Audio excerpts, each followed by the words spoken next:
Alright guys, and in this video I'm going to be doing an unboxing of my brand new Beats Studio wireless headphones. So one thing I want to talk about is the packaging. Beats go all out when they do their products. The packaging is always top notch.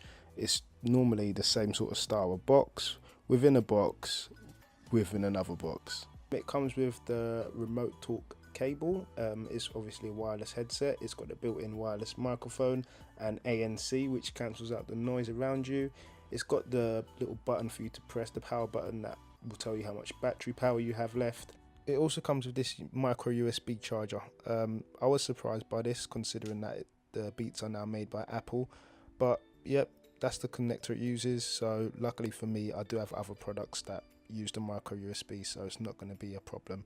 It comes with this nice little carry case as well, to stop obviously the Beats headphones from getting scratched or damaged in any way or form. It also comes with this nice little hook that you can hook it onto your bag or hook it onto your ear. It's entirely up to you.